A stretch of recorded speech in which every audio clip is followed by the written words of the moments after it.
ผู้ซึกดีใจนั่นแหละเนาะที่ว่ามีพันธมิตรของเฮาได้ก้าวไปอีกก้าวหนึ่งว่าจะเนาะอยู่ในของเขตนั้นแล้วก็คือได้เอารูปเอาคลิปยังมาออกนั่นแหละก็มันก็เป็นหลักฐานพยานอยู่แล้วว่าจะเนาะว่าไปฮอดมาถึงก็จังได๋ก็เดินหน้าว่าจะเนาะภารกิจของเฮานี่ยังบ่ทันฮอดเป้าหมายเนาะแล้วก็อุปสรรคก็ยังมีหลายสิ่งหลายอย่างแต่ว่าถึงจะได้ก็ดีบ่เป็นสิ่งที่มายับยั้งแต่เฮาได้อาจารย์เนาะความน้ำใจแล้วก็ความต่อสู้ความเด็ดเดี่ยวของแต่เฮานี่ยังสูงอยู่ก็ขออยากบอกจังซี่แหละเนาะ เดินหน้าไปต่อในรายการภาคต่อไป โอเคขอบใจท่านพิธีกรเนาะท่านคำบาลอนนท์ที่เสนเพิ่นอยู่หั่นได้ยินบ่นอท่านคำบาลนอท่านมีคำเห็นอย่างบ่นอเกี่ยวกับการเคลื่อนไหวของมหาอยู่ออสเตรเลียและนิวซีแลนด์ก็ขอเสริญคือท่านกองไส้คือออกไปเนาะบ่เห็นเนาะเพิ่นมอบพระให้ท่านคำบาลโอเคเจ้าก่อนอื่นข้าพเจ้าขอขอบใจแล้วก็ขอทานสบายแล้วก็นับถือและหักแพงทานดร.บุญธรประธานพันธมิตรประชาธิปไตยในประเทศลาวแล้วก็ขอทานสบายทานวันลังคำชุกถึงเป็นผู้เป็นได้ยินดีบ่ได้ยินดีขอทานสบายทานวันลังคำชุกผู้เป็นรับผิดชอบทางประเทศอเมริกาหรือว่าเป็นรองประธานรองดร.บุญธรแล้วก็ขอทานสบายทานการดิดาวงทางออสเตรเลียเป็นรับผิดชอบทางออสเตรเลียเรียกว่ารองประธานทางออสเตรเลียแต่ขอทานสบายทานตุ้ยมณีคำจึงอยู่ทางเป็นรับผิดชอบทางเรือรองประธานทางนิวซีแลนด์แล้วก็ขอทานสบายทานพิธีกรพิเศษนอทานแกงเสร็จอะไรก็บริพอกันดนแล้วเจ้าทานสบายแต่ว่าตื่นข้าพเจ้าก็ดีใจเด้อท่านเด้อและขอยองย่อสรรเสริญในน้ำใจเด็กเฮ็ดเวียกของท่านทั้งไผจะเว้าเด็กกระทานเพราะว่าความดีเนี่ยคนเฮามันเบิ่งที่ภาคปฏิบัติบ่แม่นว่าเฮาเบิ่งในการเว้าได้แต่ว่าเรื่องภาคปฏิบัติเขาเบิ่งตัวนั้นท่านแจ้งเป็นอะไรเจ้าขอบใจหลายๆพระเจ้าขอสรรเสริญท่านเพราะฉะนั้นยังว่าข้าพเจ้าก็มีความเห็นอยู่ส่วนนึงเนาะที่ว่าทางออสเตรเลียนี่หรือว่าทางนิวซีแลนด์ที่ว่าเพิ่นรับต้อนเป็นพิเศษและก็ผลงานของท่านท่านดร.บุญธรท่านวันลังความทรงคณะของเพิ่นที่ไปพบทางคนทางพิธีทางคนทางออสเตรเลียแล้วก็ทางนิวซีแลนด์แล้วก็การรับต้อนของพวกท่านการดิดาวงแล้วก็ท่านโดยมณีคำและแม่นรับต้อนดีที่สุดอันนี้มันแสดงถึงความสามัคคีได้เฮ็ดให้สมาชิกพันธมิตรหรือว่าคนลาวผู้รักชาติตื่นตัวเดี๋ยวบอกมีความตื่นตัวมีความสามัคคีกันยิ่งขึ้นเข้าใจยิ่งขึ้นเฮ็ดให้เวียกงานของนอกจากผลงานของดร.บุญธรหรือผลงานของท่านวันลังและคณะของเพิ่นแล้วมันยังเฮ็ดให้เวียกงานของพันธมิตรของเฮานี่เติบโตใหญ่ขยายตัวกันไปเรื่อยๆได้สร้างให้ผลงานแล้วก็เฮ็ดให้พวกเฮานี่ถ้าพันธมิตรนี่ประชาพันธมิตรหรือว่าสมาชิกเรียกว่าคนลาวพวกชาติทั้งนอกทั้งในนี่มีกำลังใจขึ้นไปอีกมีกำลังใจขึ้นไปในการเฮ็ดเวียกหรือในการช่วยเหลือสุขยุ่งเวียกงานต่อสู้ของพวกเฮานี่ให้ได้ผลสำเร็จในขั้นต่อไปเพราะฉะนั้นข้าพเจ้าเองภูมิใจที่พวกข้าพเจ้านี่มีความภูมิใจถึงว่าข้าพเจ้าเท่าแล้วก่อนข้าพเจ้าหมดลมหายใจไปจะขอฝากความหวังในไว้กับผู้หนุ่มน้อยต่อไปอีกเพราะฉะนั้นข้าพเจ้าจะขอเรียกร้องพวกเศร้านุ่มน้อยหรือว่าคนลาวผู้รักชาติทั้งในทั้งนอกความเพียงเยี่ยงหน้ากันลุกขึ้นต่อสู้ให้เวียงงานการชาติของเขาสำเร็จให้เวียงงานเขาได้ผลในขั้นต่อไปนะแม่นเขานี่ต้องจับมือถือแขนกันปล่อยปลาละอย่างเพราะฉะนั้นอย่างว่าข้าพเจ้านี่ก็ขออย่างห้องอีกทั้งสมาชิกทางแคนาดาของเขานี่ให้เชื่อมันในภาคปฏิบัติของคณะบริหารอยู่แคนาดาบ่ให้พันเพื่อนแม่นมาจับตูสิเป้าเรื่องใดก็อย่าบ่ให้เสื้อดร.บุญธรเสื้อคณะประธานทั่วโลกนี่อย่าบอกเพราะฉะนั้นพอด้านข้าเจ้าก็เป็นเจ้าแล้วอยากมีความมีห้องในนั้นเนาะแต่ว่าผลงานของอยากขอเรื่องผลงานของที่พวกขับต้อนคือท่านตุ้ยมณีคำบ่ท่านขาดอินทวงศ์ แต่แม่นดีที่สุดนั่นแหละแล้วก็ดร.บุญธรบ่ทางกองสถาบันลังและคณะที่ว่าไปแลนด์วิ่งเต้นเสนอแน่ต่อชาคนก็แม่นดีที่สุดอันนี้นี่มันสร้างผลงานแน่นะกดแล้วก็ขอขอบใจท่านน้ำทุกการขอบใจกับเมื่อท่านและท่านดร.บุญธรเจ้าขอขอบใจนำท่านคำบาลอนนทิเสนเนาะเรื่องการไปเคลื่อนไหวอยู่ออสเตรเลียนิวซีแลนด์ข้าพเจ้ากับในโอกาสนี้ขอขอบใจอีกเท่านึงกับคณะและสมาชิกของพันธมิตรพวกเราทางประเทศออสเตรเลียนิวซีแลนด์และพ่อแม่พี่น้องลาวคุมเขตนั้นที่บริจาคปัจจัยเนาะวัตถุอุปกรณ์การต้อนรับทั้งหมดค่าเดินทางของพวกเราเป็นส่วนใหญ่เนาะแม่นพวกเพิ่นบริจาคซอยเป็นขบวนอันนี้พวกเราขอฮู้บุญคุณขอแสดงความฮู้บุญคุณและขอบอกขอบใจนำเพิ่นพิเศษสุดก็ยังมีท่านผู้นึงเนาะเพิ่นชื่อท่านทองสวรรค์นามสกุลเพิ่นนี่ข้าพเจ้ากับท่านระลังจื่อบ่เนาะท่านทองสวรรค์เพิ่นเป็นเจ้าของห้านปาปายาพกไทยรีสอร์ทเนาะแต่ว่าเป็นคนลาวเฮาที่บริจาคช่วยแก่ทีวีพันธมิตรเฮาถึง$1,000ออสเตรเลียเนาะเพิ่นผู้นี้ก็มีความเสียสละอันสูงเดินทางมาด้วยตัวเองได้เนาะมามอบปัจจัยให้แล้วก็ยังมอบผ้าอันศักดิ์สิทธิ์ให้แก่ข้าพเจ้ามาปกป้องขบวนการต่อสู้อันนี้พวกเฮาในโอกาสนี้ขอขอบใจนำเพิ่นที่เพิ่นมีความเสียสละมาช่วยเวียกงานพันธมิตรพวกเฮาเพิ่นบ่มีเวลาหลายแต่มีปัจจัยมาช่วยมาส่งมอบแล้วก็เมื่อเนาะอันนี้เป็นแบบอย่างของคนลาวผู้ที่ประเสริฐที่สุดเนาะช่วยอันใดได้ก็ช่วยอันนั้นเนาะผู้มีปัจจัยบ่มีเวลาก็ช่วยปัจจัยผู้มีเวลาก็ช่วยการต่อสู้บ่มีปัจจัยก็บ่เป็นหยังแต่ว่าทั้งหมดนี้แม่นมีความสำคัญให้แก่การเคลื่อนไหวของพวกเฮาฉะนั้นในโอกาสนี้ข้าพเจ้าก็ขออวยพรให้พวกท่านที่ช่วยปัจจัยทั้งหมดนี้แม่นกันทำบุญเพื่อชาติจงกลับคืนไปค้ำสู่ครอบครัวท่านและญาติพี่น้องท่านจงมีสุขภาพเข้มแข็งปราศจากโรคภัยไข้เจ็บขอให้มีความสุขกายสบายใจขอให้ขึ้นให้ยิ่งขึ้นหมายความว่าขอให้มีความสุขทุกอย่างขอให้ประสบผลสำเร็จตามความมุ่งมั่นปรารถนาทุกอย่างการทำบุญเพื่อชาติปัจจุบันนี้แม่นมีความสำคัญยิ่งชาติลาวกำลังตกอยู่ในความล่มจมประชาชนกำลังห้องขอความเป็นเรียกห้องการช่วยเหลือของพวกเฮาฉะนั้นปัจจุบันนี่แหละมันสำคัญเนาะเวลามันไปเองใหญ่แล้วหั่นน่ะมาตามหลังอันนั้นเรื่องนึงแต่ระยะที่ยังเขี้ยวขาดยังซ่องหาผู้ที่สนับสนุนนี่มาช่วยกันยามนี้นี่มีความสำคัญที่สุดข้าพเจ้าอยากย้ำเนาะจึงว่าอยากขอสรุปเรื่องการเคลื่อนไหวของพวกเฮาใน2ประเทศนี้เนาะคิดว่าท่านออนจันทร์เพิ่นมาหั่นละบ่เนาะสบายดีก็สบายดีท่านออนจันทร์พวกเราได้กล่าวไปเรื่องการเคลื่อนไหวอยู่ทางออสเตรเลียและนิวซีแลนด์ท่านออนจันทร์ยังมีคำเห็นเพิ่มบ่ดานี้คันว่ามีก็ขอเชิญเจ้าก็โดยเฉพาะแล้วก็คือข้าพเจ้า อยู่ในประเทศญี่ปุ่นกับพร้อมด้วยสมาชิกของคณะองค์การสมิตรในประเทศญี่ปุ่นก็ขอแสดงความขอบใจและย่อมย่อมายังท่านประธานพร้อมด้วยรองประธานพร้อมด้วยคณะที่ได้ไปเคลื่อนไหวในประเทศออสเตรเลียและประเทศนิวซีแลนด์ครั้งนี้และแม้น ประชาชนชาวญี่ปุ่นเป็นสมาชิกและที่ว่าทางหน้าพันธมิตรอยู่ในประเทศญี่ปุ่นแม้นมีความภาคภูมิใจสุดที่ว่าการไปเคลื่อนไหวครั้งนี้โดยเฉพาะสร้างผลงานอันใหญ่หลวงแก่การต่อสู้ของพวกเขา ที่ได้ดำเนินมาเป็นเวลาหลายปีทางคณะรับผิดชอบทางหน้าในประเทศญี่ปุ่นตะแมน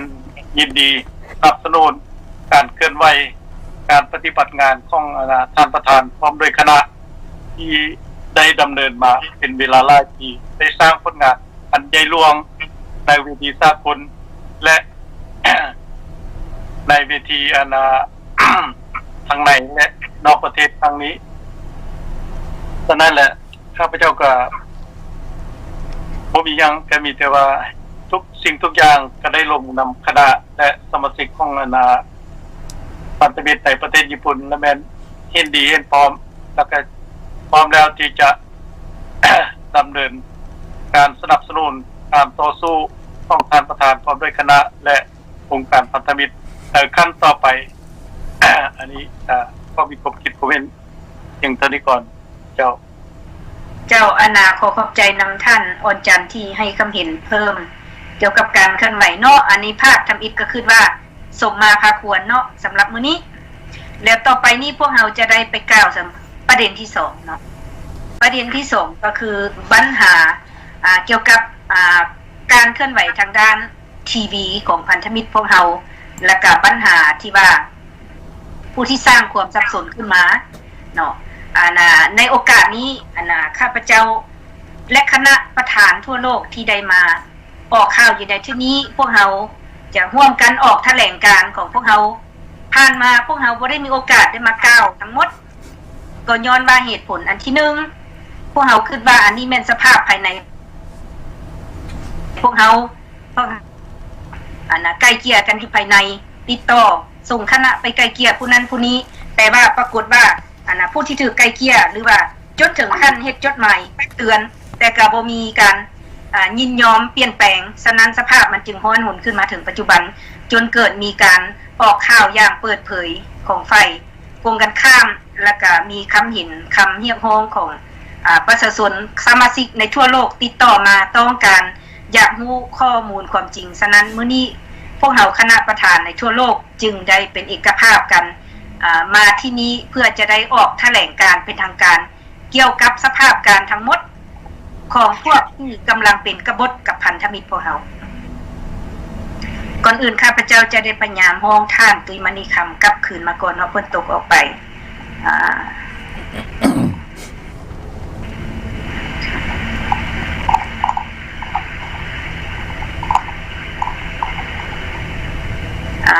บุตรเดียวเด้อขออภัยอย่าให้ปิดสกรีนปนังกรดร.บุญทอดแต่มันเหลือแต่สกรีนเดียวเดี๋ยวนี้มันมี2สกรีนสอนกันอยู่โอเคสิโอเคเนาะคือสิแม่นยังตัวดิฉันนะโอเค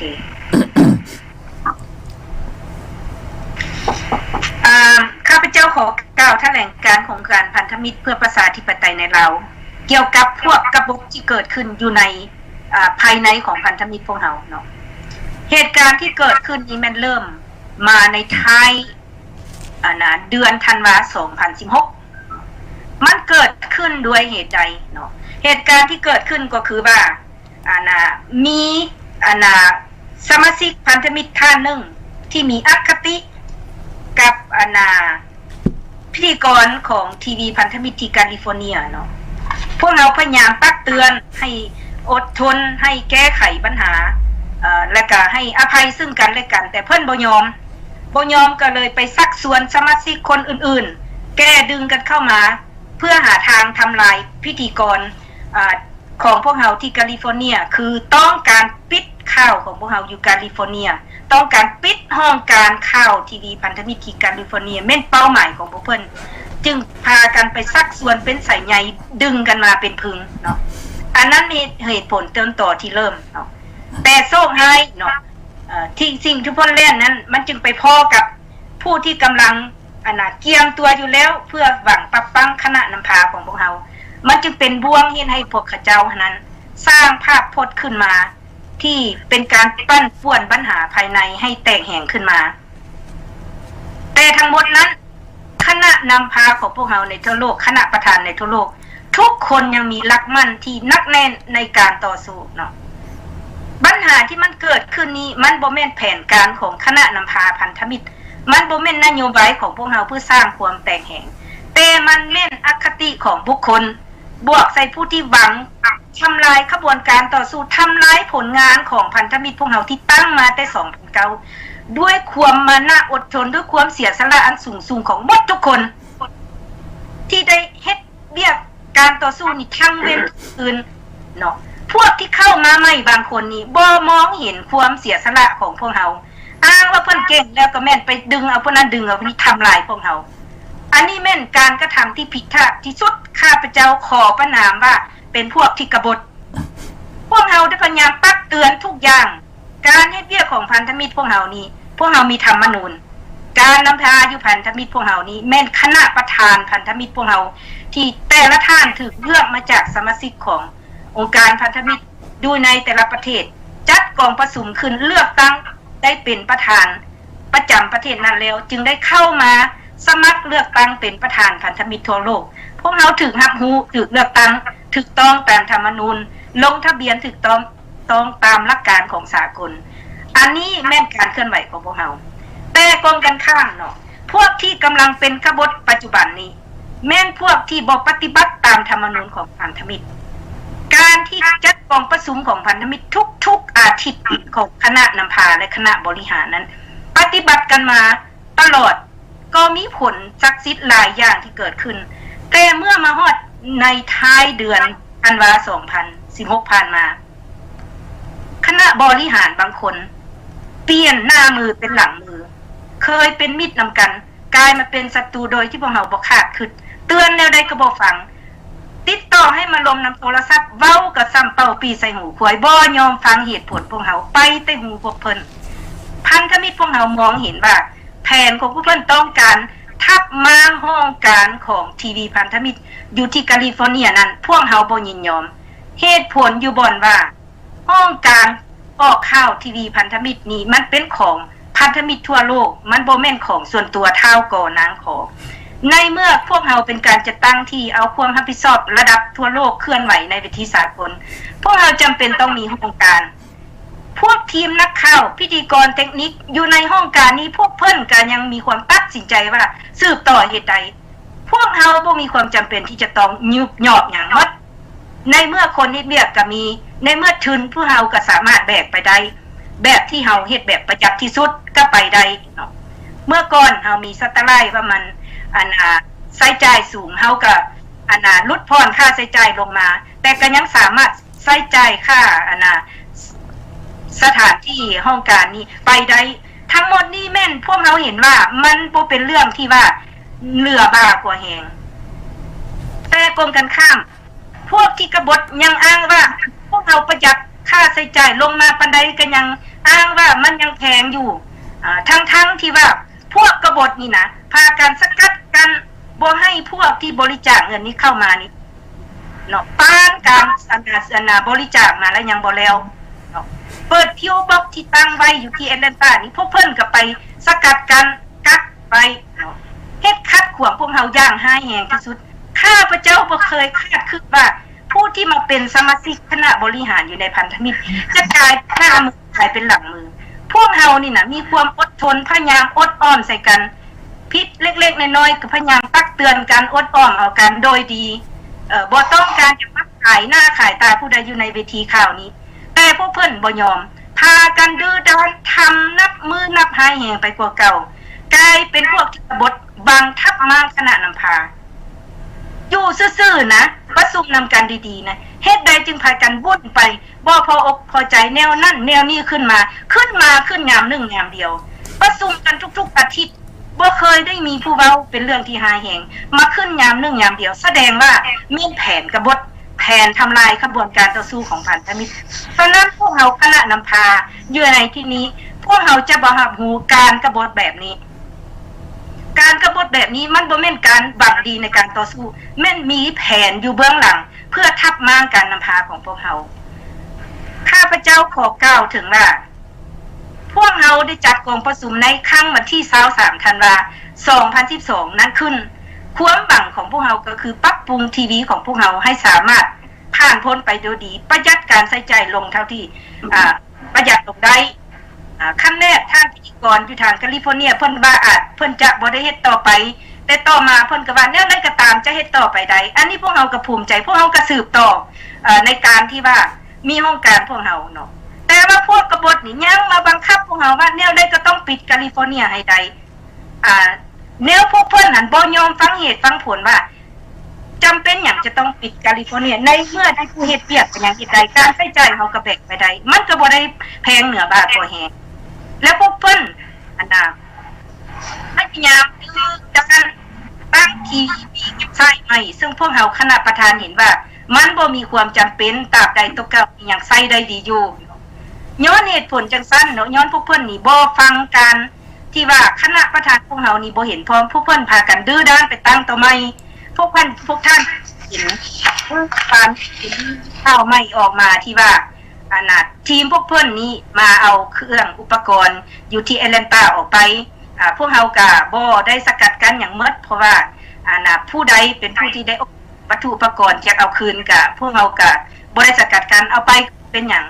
แต่ว่าข้าพเจ้าอยากขอประกาศให้พ่อแม่พี่น้องลาวทราบเป็นทางการว่าเว็บไซต์ใหม่กับเว็บไซต์ของพันธมิตรพวกเฮาที่แท้จริงนี่คนละเรื่องเนาะพันธมิตรพวกเฮามีเว็บไซต์ทีวีที่ข้าพเจ้าขอสายขึ้นอยู่นี่ให้พ่อแม่พี่น้องเฮา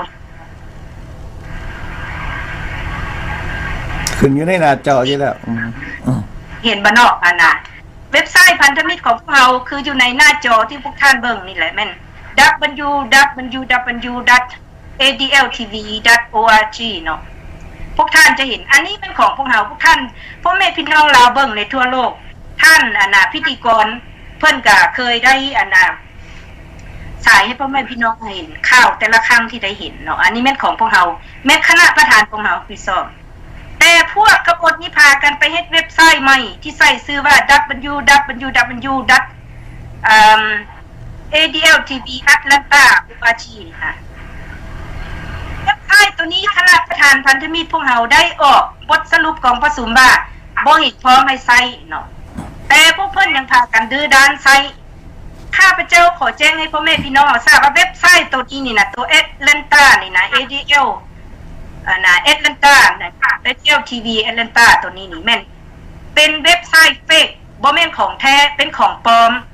พวกนี้เอาข่าวที่ไปออกนี่เอาชื่อบางคนไปใส่ที่ข้าเจ้าบ่ยอมให้เอาชื่อไปใส่ก็ยังดื้อด้านเอาไปใส่เอารูปไปติดใส่ข้าเจ้าบ่อยากให้เอาใส่ก็เอาไปใส่หมายก็บ่ได้การญาติกันข้าเจ้าเอาไปออกแล้วคณะประธานเอาไปเห็นการปฏิบัติการบ่ปฏิบัติตามหลักการของการนำพาพันธมิตรพวกเราอันนี้ข้าพเจ้าขอแจ้งให้พ่อแม่พี่น้องลาวทราบโดยเฉพาะขอแจ้งให้บรรดาสมาชิกของการพันธมิตรเพื่อประชาธิปไตยในทั่วโลกขอให้พวกท่านจงมีความเชื่อมั่นต่อการนำพาของพวกเราคณะนำพาพวกเรานั่งอยู่นี่7ท่านที่มีเป็นผู้ตั้งหน้าของพันธมิตรในทั่วโลกนี้พวกเราควรรับผิดชอบในการนำพาการต่อสู้พวกเราบ่แม่นเผด็จการดังที่เขากล่าวหาพวกเราปฏิบัติตามธรรมนูญของพันธมิตรที่บ่งไว้ว่าคณะนำพาสุดสุดของพันธมิตรนี้แม่นคณะประธานซึ่งประกอบด้วยผู้ตามหน้าของพันธมิตรแต่ละประเทศที่เป็นประธานประจำประเทศนั้นคณะประธานทั้งหมดนี้แม่นตกลงการตัดสินปัญหาสำคัญทั้งหมดอยู่ในพันธมิตรตามเสียงส่วนใหญ่อยู่ในคณะประธานนี้มันบ่แม่นเสียงสลายของพวกกบฏที่แห่กันมาเป็นพึงเนาะอันนี้ข้าพเจ้าขอย้ำอยู่บ่อนนี้คณะประธานนี้มันที่ถูกเลือกมาจากสมาชิกมีสิทธิ์ตัดสินปัญหาตามเสียงส่วนใหญ่อยู่ในคณะประธานฉะนั้นข่าวที่พวกกบฏไปออกข่าวอยู่ในทีวีใส่ชื่อว่า ADL ที่แอตแลนตาน่ะนะแม้กระทั่งชื่อ ADL นี่พวกเฮาบ่เห็นพร้อมพวกเพิ่นยังดื้อด้านไปใส่หมายก็ว่าบ่ปฏิบัติตามคำที่ว่าคณะประธานเฮานี่ได้ออกบทออกไปเพิ่นก็ยังดื้อด้านขัดขวางขัดขืนคันว่าสมาชิกอาจจะตั้งใดบ่ยอมรับฟังตามการนำพาของคณะนำพาแล้วมันบ่สมว่าจะเป็นสมาชิกบ่สมว่าเป็นผู้ที่เคลื่อนไหวอยู่ในพันธมิตรเนาะยังบ่พอพวกเพิ่นยังไปร่วมหัวกันวางแผนจะปักปั๊มคณะประธานพวกเฮาอีกอันนี้เป็นการกระทำผิดพลาดที่สุดพ่อแม่พี่น้องข้าพเจ้าขอแจ้งให้ทราบว่าเมื่อก่อนข้าพเจ้าได้ยินข่าวเสียงเตือนมาจากในประเทศระวังเด้อคณะพันธมิตรพวกท่านอยู่ในคณะบริหารพวกท่านนี้มีคนที่รับใช้พรรครัฐข้าพเจ้าคิดว่ามันบ่เชื่อเนาะแต่เมื่อมาเห็นพวกกบฏเฮ็ดออกมาคือปัจจุบันนี้นะพากันมาเอาออกข่าวเอาการของพันธมิตรเรานี่มาขายออกมาปัญหาเขาแป้งตีใส่พวกหาเรื่องใส่พวกเราแม่ข้าพเจ้าจึงคิดออกโอ้คำเตือนในเมื่อก่อนนี้มันอาจจะเป็นแนวนั้นแท้บ่นี่เนาะมันมีสายของเขามาหมู่อยู่ตรงนี้เมื่อจิตพากันเป็นพวกที่กบฏ เป็นมิตรกันโดยพันธกิจใส่ของเฮาแบบนี้เนาะอันนี้แม่นข้าพเจ้าขอแจ้งให้สมาชิกของเฮาทราบในโอกาสนี้เนาะข้าพเจ้าในนามผู้ตั้งหน้าพันธมิตรเพื่อประชาธิปไตยในทั่วโลกขอแสดงความขอบอกขอบใจนำสมาชิกพันธมิตรทุกท่านที่ยังมีความจงรักภักดีมีหลักมั่นอันแน่นเหนียวยังรักษาที่ตั้งนักมั่นในการเคลื่อนไหวของพันธมิตรของเฮาบ่ถูกล้มไปตามล้มของพวกกบฏที่บักทักมางขบวนการพวกเฮาคณะนำพานี้ได้เฮ็ดทุกสิ่งทุกอย่างเพื่อแก้ไขปัญหาด้วยการอบรมตักเตือนจนมากพวกเฮานี่พยายามมาถึงการนี้พวกเขายังมากล้าพัฒนาเขานี่เป็นพวกอ่อนแอขี้ยานหาเรื่องทำลายพวกเราทั่วทีมพวกเฮาเห็นว่าบกปากนี่บ่แม่นพวกเฮาโง่เด้อพวกทานเด้อพวกเฮาเฮ็ดอยู่เดี๋ยวนี้ย้อนว่าพวกเฮาพยายามรักษาความสามัคคีของขบวนการต่อสู้บ่ต้องการมาโจมตีกันเองอยู่ในฝ่ายต่อสู้แต่ในเมื่อเพื่อนหังยังพาโลดื้อด้านต่อไปพวกเฮาบ่เข้าใจว่าแม่นขบวนการต่อสู้เด้อพวกเฮาเข้าใจว่าแม่นการเฮ็ดกบฏเพื่อทำลายกันเนาะอันนี้มันบ่แม่นความหวังดีต่อการต่อสู้มันการต่อสู้นี้บ่แม่นว่าค่อยบ่มักผู้นี้แล้วต้องมางผู้นี้ออกต้องทำลายผู้นี้ออกต้องเตะผู้นี้ออกต้องฆ่ามันบ่แม่นไดพันธมิตรพวกเราต้องการที่แบบนั้นพวกเราต้องการเป็นมิตรนำกันโดยดีถ้าผู้ใดเป็นนักต่อสู้เพื่อประชาธิปไตยในเราต้องวางตัวเป็นมิตรนำกันอยู่ในขบวนการต่อสู้บ่แม่นสิวางตัวมาเป็นศัตรูเพื่อทำลายกันอันนี้ค่ะขอการในโอกาสนี้ให้แก่สมาชิกของพันธมิตรในทั่วโลกให้เข้าใจในโอกาสนี้ขอแจ้งให้พ่อแม่พี่น้องหลานทุกท่านที่มีความหวังดีบริจาคสนับสนุนแก่พันธมิตรพวกเฮาว่าพวกเฮาคณะนำพาอยู่ในทั่วโลกพวกเฮายังยึดมั่นในการต่อสู้อย่างบ่หยุดเซาพวกเฮาความซื่อสัตย์ข่าวสะอาดในการต่อสู้พอปัญหาการเงินที่มีพวกที่กล่าวหาว่าพวกเฮากินเงินกินคำแนวนั้นแนวนี้บ่มีจริงข้าพเจ้าขอยั่งยืนว่าการเคลื่อนไหวของพันธมิตรพวกเฮาข่าวสะอาดมีผู้รับผิดชอบการเงินการคลังอย่างจะแจงเงินเข้าเงินออกเงินครับเงินไปเงินมาเม็ดถือตกลงจากคณะประธานกองประชุมตกลงเป็นเอกภาพแล้วจึงถึกไส้ถึกใจพวกที่มากล่าวหาตามหลังนี้แม่นพวกที่ปองทับมาพวกเฮา